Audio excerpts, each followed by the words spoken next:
Sa pagpapatuloy ng ating pagva-van life dito sa Pilipinas ay ngayong araw medyo maiiba ng konti ang video na mapapanood ninyo. Wala munang travel video dahil ipapakita ko lang sa inyo yung mga bagay na nabago dito sa ating camper van. At maliban doon ay sasagot din tayo ng mga common question na itinatanong nyo sa akin galing sa comment section. Katulad ng paano nagsi-CR, paano maligo at kung madalas nga bang masira ang minivan na ganito. Lahat yan at madami pang ibang mga tanong ang pag-uusapan natin dito para mas makarelate kayo paano nga ba talaga mag van life at ano talaga yung klase ng buhay dito. Kaya naman, kuhanin mo na ang popcorn mo at tara, simulan natin ang episode na to. It's like I dreamed you up inside my head. I thought the picture perfect love was only in friends. Good morning everyone, this is Lem Official Outdoor at ngayong araw ay bago tayo mag-ikot sa buong Pilipinas, ipapakita ko lang sa inyo yung mga nabago dito sa loob ng ating van.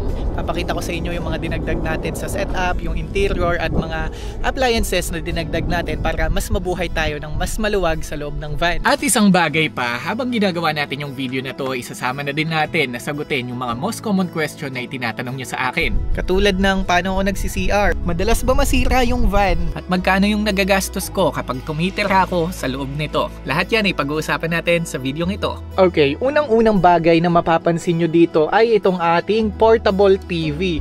Yung TV na to, nagawan na natin yan ng review sa ating Facebook page kung saan napakita natin kung magkano ito, saan to nabibili. Tsaka ito kasi portable to na smart TV na pwedeng i-connect sa internet para makapag-Netflix, YouTube, etc. etc. So pwede din siyang gawing monitor. Pwede nyo i-check sa Facebook page natin yung ating full review dito sa TV na to. Sponsor yan ni Skyworth. Pangalawa naman ay etong ating portable na refrigerator. Yan, makikita nyo dito, sobrang laki niya, no? Ipakita lang natin ng mabilisan yung unboxing nito.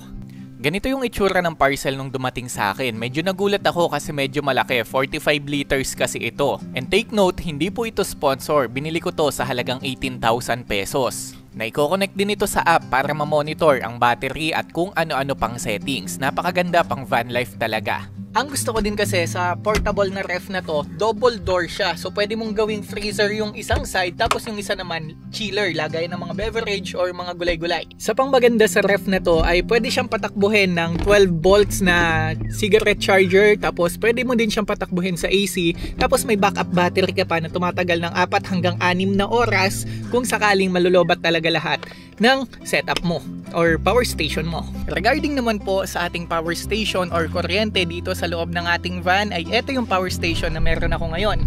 Yan, makikita nyo sila dito. Andyan silang dalawa pero hindi pa yan lahat kasi meron pa tayong ilan sa bahay. Dalawa lang yung nandito. Ay, tatlo pala kasi ito pa yung isa. Yan, ito po yung pinakauna kong portable power station. At alam nyo ba na yung power station na yan ay sobrang hina lang yan kasi 6 na charge lang yata sa cellphone ko, nalulobat na yan. Mga 2 oras lang yan sa electric fan at sabi ko noon, ang hirap naman ng ganito, kailangan ko ng power station. And luckily, naniwala lang tayo sa kakayahan natin na dadating yung araw na magkakaroon tayo ng power station. Manifesting lang yung ginawa natin and ngayon, ilan na po ang power station natin? 6 na yata. At lahat yon itinatabi ko kasi may plano ako doon. Mamaya masasagot yung plano na yon kapag nasa Q&A na tayo. Pagkatapos, sa loob nitong ating mga console na to, makikita nyo dyan may mga battery. At eto, yan. Ang tawag po dito ay DC-DC charger kung saan ito yung gagamitin natin pang charge ng mga power station natin. Basically, kukuha yan ng kuryente sa alternator tapos i-convert niya sa mas malakas na volts at yun yung papasok sa ating power station. Meron po akong full video niyan dito lang din sa YouTube. Check nyo na lang dito para mapanood nyo kung paano siya i-set up. Pero basically, ang ganda ng device na yan. DC-DC charger po ang tawag. Pagdating naman po dito sa labas ng ating van ay may in-install tayo dito na DIY water tank. Eto, pakita ko sa inyo. Eto naman yung aking water tank. DIY lang yan. Ako lang yung gumawa. Gawa sa mga PVC material. Tapos, papasok lang dito sa motor ng tubig. Tapos, lalabas na din siya ng ganyan kalakas yung pressure. Ang sarap maligo gamit ito. Alam nyo, ito din siguro yung pinaka-lesson sa akin na hindi ko pala talaga kailangan magsimula ng perfecto or kompleto. Kasi lahat ng mga bagay na yan matututunan at makukuha natin along the way. Dati naka-cooler lang tayo, ngayon may ref na tayo. Dati maliit yung power station natin, ngayon may power station na tayo.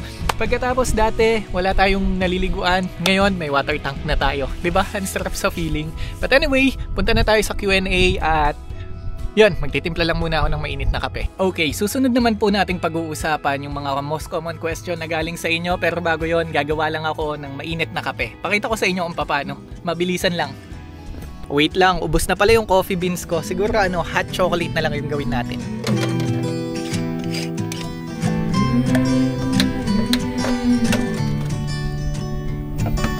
These days are running slow. Sunsets and shores far from home. Headlights are shining on the sea. No place on earth I'd rather be. And I could try to just follow the swell, but I'll never find this anywhere else.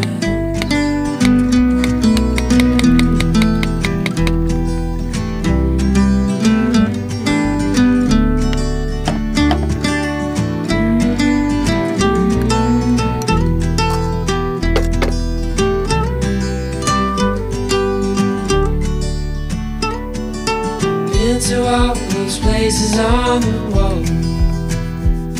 when none come close to this, I'm sure. You try to say the sunrise the same, but tell me, have you ever danced in the rain? Unang tanong, Kuya Lem, paano ka nga ba talaga nagsi-CR? Sa totoo lang, number 1 na tanong po sa akin yan kung paano nga daw ba ako nagsi-CR habang nagva-van life. Kasi kita nyo naman yung van natin, maliit lang at wala tayong CR sa loob at wala din tayo talagang magagawa dahil hindi naman tayo pwedeng maglagay ng CR sa loob ng ating van. Pero ang diskarte kasing ginagawa ko ay pumupunta ako sa mga gas station at doon ako nakiki-CR. Alam naman natin pag bumabiyahe tayo, libre maki-CR sa mga gas station. Pero minsan sa mga resort din, pwede ka namang maki-CR, 20 pesos lang yung bayad, shower, CR, ihi, lahat na pwede mong gawin. Tapos isa pang bagay, minsan pag may mga subscriber tayo sa daan, nakikisuyo tayo na maki-CR sa kanila kung pwede lang naman. Especially yung may mga tindahan, tapos may CR sa tindahan. Yun, ganun po ako nakaka-CR at nakakaligo. Paano ka naman po umu-order online? Etong pag-order online ay mas mahirap po talaga ito kaysa maghanap ng CR Kasi ang ginagawa ko dyan usually, kumukontak ako ng kaibigan ko na alam kong dadaanan ko ahead of time. For example, in 5 days makakarating ako sa probinsya ng Isabela at may kaibigan ako sa Isabela. So 5 days before, kinukontak ko na siya na i-check out tong bagay na to at dadaanan ko sa kanila. Pakiusap lang ba? Yun yung advantage pag madami kang kaibigan. Kasi nagagamit ko yun ngayon na nagagawa kong makapag-order pa din online para habang nasa loob ng van. Yun yung diskarte ko. Pero ewan ko sa iba kung paano. Pwede mo namang hintayin kung sakali, kung nasan ka sa isang lugar.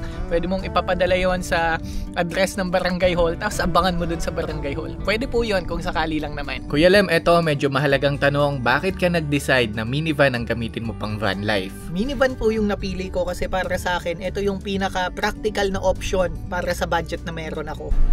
Maliban sa ito lang yung practical sa budget ko, ito din kasi yung pangarap kong minivan. Kwento ko sa inyo. Nasabi ko na to sa mga dating video ko na 2021 nung nakarating ako sa Davao at doon ko unang beses na nakita yung ganitong klaseng minivan. Tapos sinabi ko sa sarili ko din na dadating ang panahon pag nakaipon ako, bibili ko ng ganyang van at gagawin kong camper van. Then manifesting lang din ulit and fast forward to 2024, nabili ko siya. Pero hindi cash. Ito po ay niloan ko sa bangko at hanggang ngayon binabayaran ko pa din siya. Ang monthly ko dito is 14,200 pesos, something na ganon. 438,000 ang original na price nito kay Dodong Laagan, pero binigyan niya ako ng discount na almost, hindi ko pwedeng sabihin, pero medyo malaki. So cash yung hinulog ko kay Dodong at monthly ko siyang hinuhulugan sa bangko. Akala nyo, sarap lang ng buhay ko, ang dami kong pera kasi travel ng travel, no? Sa totoo lang, hindi. Kasi, yun nga, may mga bagay pa din tayo talagang hindi sinasabi before online at ang nakikita lang ng tao talaga yung mga bagay na positive sa'yo. Yung mga negative katulad nito, at some point, hindi mo naman yun i-share. At kung i-share mo man, hindi yun nakikita ng mga tao. Ano po yung mga requirements sa LTO kung sakaling ipaparegister mo na siya? Madalas ko po marinig yung tanong na yan at ang totoo niyan, nung nagpa-register ako sa LTO, walang hinanap sa akin na kahit ano.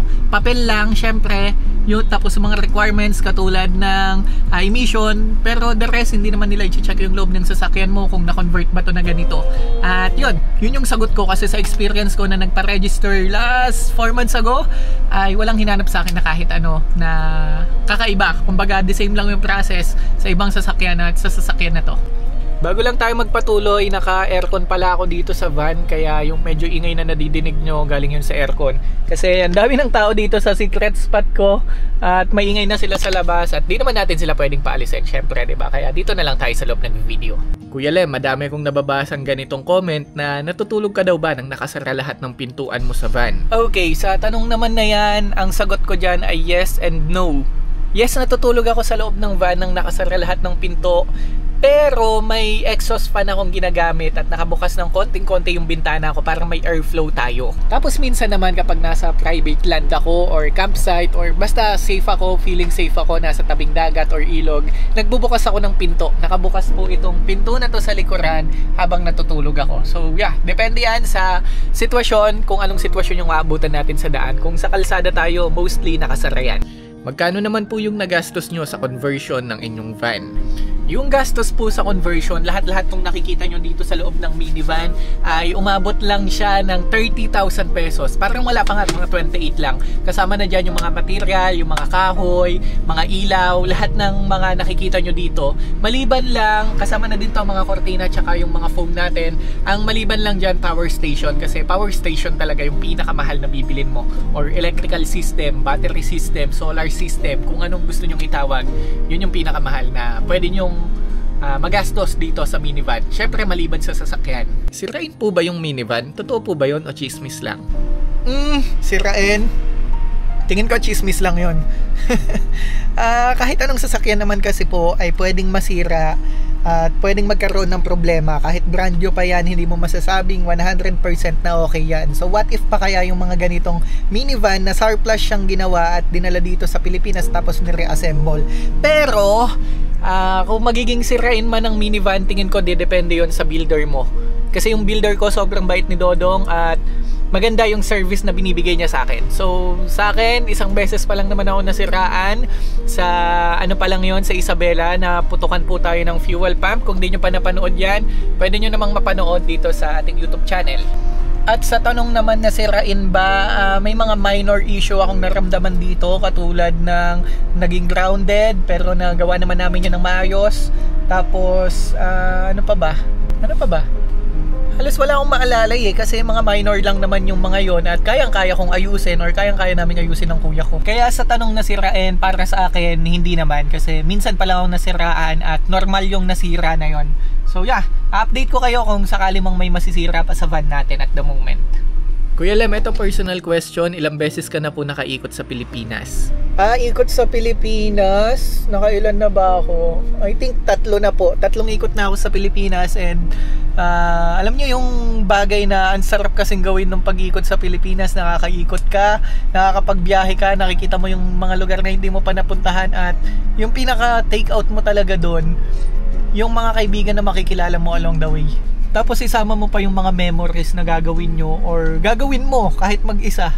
Yun, naka-3 ikot na po ako. At hindi naman sa pagmamalaki, halos kabisado ko na yung mga kultura ng mga bawat probinsya. Kaya ang sigurong natutunan ko doon ay kailangan marunong kang makisama kung mag-Philippine look ka. Sino naman po yung gumawa ng minivan ninyo? Gumawa ng minivan, again, conversion kami gumawa. Tapos design ko po ito, kung may mga nanggaya man, disenyo ko po yung ginaya nila. At okay lang yun kasi kapag may nanggagaya sa atin, nagiging mas masaya tayo kasi effective yung ginagawa natin. And anyways, sa builder naman, Dodong Laagan. Magkano naman po yung nagagastos nyo sa gas? Mahirap sagutin yan, kuya, sa totoo lang. Kasi ang gasolina po kasi ay isang bagay na hindi pare-parehas Unang-una, kailangan mo diyang i-considera yung presyo ng gasolina sa bawat probinsya, and yes, iba-iba po yan. The more kang mas malayo or the more na island yung pupuntahan mo, mas mahal ang gasolina. Alam nyo ba, na experience ko pa na minsan dito sa mainland na sa 48 lang ang gasolina, kapag nandun sa mga malalayong island, umabot ng 70 to 75 ganyan pesos yung patong or yung nagiging presyo. Yeah, kaya depende yung gas sa kilometer na tatakbuhin mo at sa kung nasang lugar ka sa Pilipinas. Kuya Lem, may balak ka bang magpalit ng mas malaki na van? Kung magkakaroon ako ng pagkakataon na mag-upgrade ng mas malaking van, ang sagot ko ay oo. Kasi bilang isang van lifer, mahirap din talaga na tumira sa kalsada na. Tapos mas mahirap pa siya kasi maliit yung van mo. Pero anong magagawa ko? Ito yung practical sa akin. Ito lang yung kaya ng budget ko at the moment. Pero kung sakaling may mga brand po dyan na gustong mag-sponsor sa akin ng mas malaking van, tapos ikot natin sa Pilipinas yung inyong van, tignan natin yung quality at kung ano-ano pa, pwede nyo po akong kontakin sa aking email sa baba. Just in case lang naman. Pero sa ngayon, kung tutuusin, sobrang kontento ako sa minivan ko. Sobrang masaya ako sa kanya, kay Vantot. Sobrang thankful ako kasi kahit maliit yung van ko at madami minsang humuhusga na sirain niya, na hindi maganda yung van na yan, mahina sa ahon yan, na nagagawa niya pa din yung function niya bilang isang van lifer or bilang isang van na bahay. Yun, sana nagigets nyo. Tapos idagdag ko lang din, no? Minsan may mga tao talaga kasing may mga kaya sa buhay at may magagandang van, tapos minamalit nila yung van ko. Tapos minsan gusto ko na lang sumagot ng, alam nyo yun, anuhin mo yung maganda mong van kung nandyan ka lang din naman sa inyo. Gets nyo? Di baling maliit yung van ko, at least nakakapunta ako sa kahit saang lupalop ng Pilipinas. Di ba? Yun lang, share ko lang sa inyo para aware kayo sa mga thoughts ko din minsan. Ano naman po yung advice nyo sa mga gustong mag-van life din katulad ninyo? Advice, medyo mahirap mag-advise kasi hindi naman po tayo parehas ng mindset at ng kapasidad sa buhay. Pero yun, siguro kung may pagkakataon kang mag-van life, I think pwede mo siyang subukan. Kasi mula nung nag-van life ako, sobrang na-develop talaga yung buhay ko. Unang-una yung character ko. Tapos sobrang mas naging masaya ako at nagkaroon ng meaning. Tsaka sobrang fulfilling mag-van life. Matututunan mong mabuhay ng hindi normal. Kumbaga counterculture yung tawag. I-explain ko yan sa inyo soon sa mga videos natin. Pero yun, matututunan mong mabuhay ng simple. Matututunan mong mabuhay ng kung ano lang yung meron ka. Makontento. Tsaka madaming matuturo sa yung van life. Kung may advice man ako, siguro try mo lang simulan. Katulad nung ginagawa ng iba, i-explain ko sa inyo. Yung nagka-car camping, doon kasi talaga nagsisimula yan. At madaming tao ang nalilito sa pinagkaiba ng van life sa car camping. Si van life kasi, sobrang dito ka talaga nakatira sa van. Mas malaking, mas mahirap talaga siyang gawin kaysa sa car camping. Si car camping, ito yung mga tao na pupunta sa isang spot tapos magka-camping doon for 2 days, 3 days, 5 days. Ganyan yung span nila na natili doon sa isang lugar. And pinoproclaim nila na van life yon. Pero para sa akin po, ang van life, dito ka talaga nakatira. Yung hindi ka uuwi. Yung umuwi ka man once in a blue moon lang. Parang ako, muuwi lang ako parang twice a year. Ganon. Kasi alam nyo, sa totoo lang, iba yung challenge ng nasa totoong nabubuhay ka sa loob ng van at sa kalsada eh. Kasi wala kang constant na source ng grid, wala kang constant source ng bubong, ng bahay, ng lahat. Kumpara sa car camping na 5 days, 3 days, 7 days ka lang doon, ay pwede mo lahat igayak. Yung supplies mo, yung gamit mo, yung power station mo, lahat yon sakto pang 7 days, pati mga damit mo. Eh sa van life, maglalaba ka ng damit mo. Kung pang 7 days lang yung dadalhin mo, kailangan mo yung labahan or ipalaundry mo. Isa pa, yung pagkain mo, pag sa car camping ka, sakto yun pang 7 days. Sa van life, pwedeng pang 2 days lang yung dala mo kasi pwede kang bumili ulit. Gets nyo? At alam nyo ba, sa totoo lang, halos wala pa akong nakita o nakilala na gumagawa ng ginagawa ko. May mga nagchat-chat sa akin na nakatira daw sila sa van, pero yung may namit ako sa personal na nagva-van life talaga, na nakatira talaga sa loob ng van, dito nagtatrabaho, dito naliligo, dito natutulog, dito lahat, na as in nagtatravel talaga sa Pilipinas, na hindi pupunta sa isang lugar tapos uuwi. halos wala pa akong nakitang ganun sa buong journey ko. Kung meron man, sana makita ko kayo at magkasama-sama tayo sa daan, di ba? Gusto ko sanang sa labas mag-vlog kasi tignan nyo yung view. Ganda oh. Ang kaso, ayoko naman na masacrifice yung audio natin. At yun, pakisama na lang din natin sa mga taong nandun sa labas. Sana po ay nag-i-enjoy kayo dyan. Hindi nila ako nakikita dito sa loob. Ang van life po ba pang single lang talaga? Bawal sa may pamilya? I think hindi. Kasi tingin ko kahit may pamilya ka, kaya mo tong gawin. Basta magkakasundo kayo ng partner mo tsaka ng mga anak mo. Kasi madami yan online. Madami sa YouTube na gumagawa niyan. Pero dito sa Pilipinas parang madalang. Kakaunti lang talaga. Kasi iba yung mindset natin dito tsaka yung culture natin. For example, punta ka ng US, ang daming nagva-van life dyan. Punta ka ng Pilipinas, bilang mo lang sa daliri or sa kamay. Yun. Hindi ko siya ma-elaborate ngayon kasi wala pa akong pamilya. Pero balikan natin yung video na to kapag may pamilya na ako. Kapag may asawa na ako, may anak na ako. Tingnan natin kung the same pa din ba yung sasabihin ko na kaya talaga mag-van life ng may pamilya. So pwede kayo mag-subscribe para mapanood nyo yun just in case. Ano naman po yung pinakamahirap na sitwasyon na pinagdaanan nyo sa van life? Pinakamahirap na sitwasyon, ano nga ba? I think ito depende sa tolerance natin eh. Kung malakas tolerance mo, hindi ka mahirapan sa mga bagay-bagay at mas mag-enjoy ka pa. Pero tingin ko, struggle talaga, number one struggle ng pag-van life ay yung health mo. Kailangan maalagaan mo or matuto mong pag-aralan kung paano ka hindi magkakasakit. Kasi pag nagkasakit ka, yan ang pinakamahirap na sitwasyon. Para sa akin lang naman. Kasi the rest ay pwede ka pa ding masaya. May mga pagkakataon, babagsak ground mo, pero okay lang. Masaya ka pa din kasi nag-enjoy ka. Yung mga pagkakataon, mafaflatan, masisiraan ka, pero pwede ka pa ding masaya.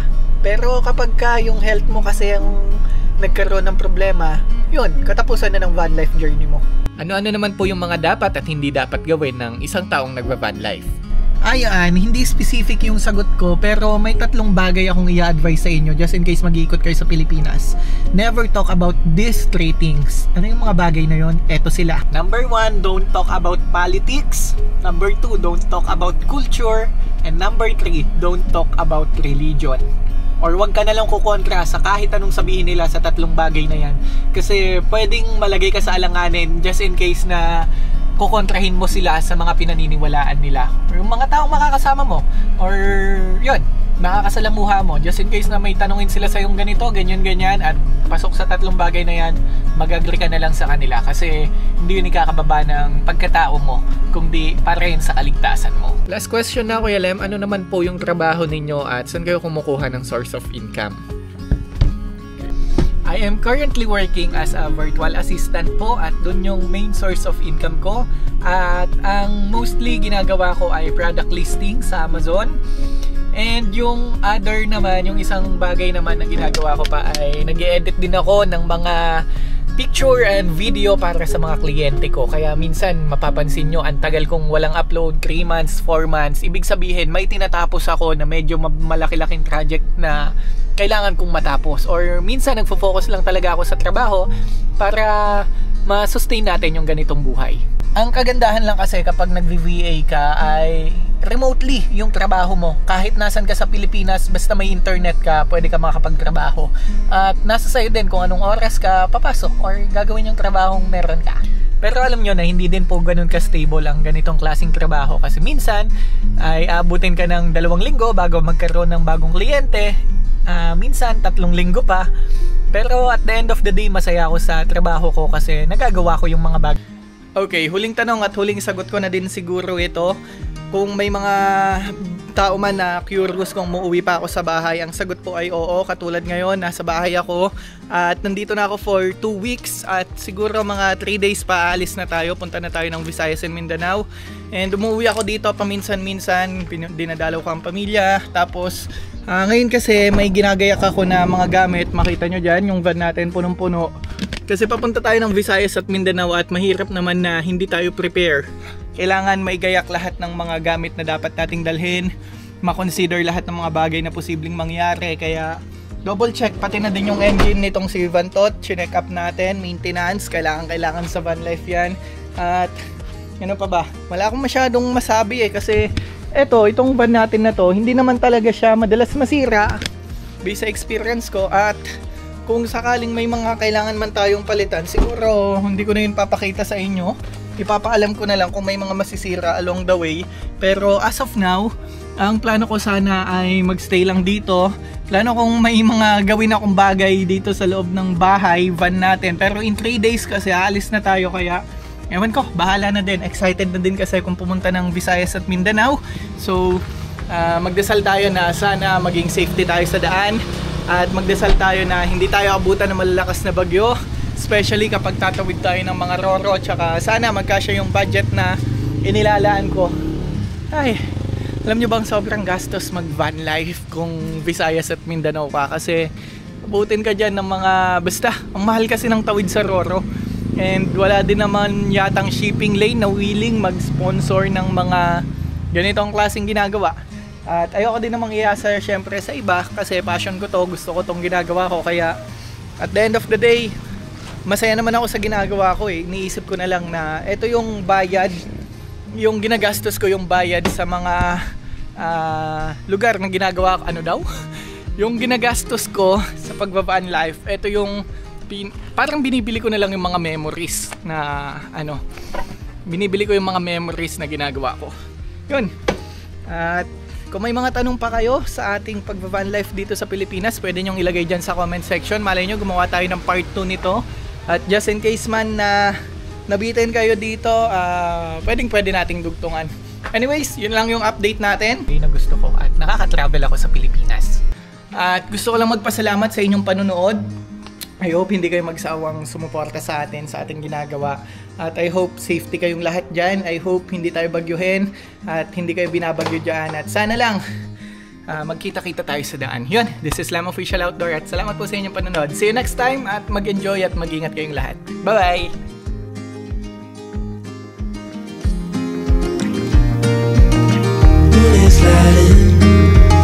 Sea of diamonds, I can tell the difference to your eyes.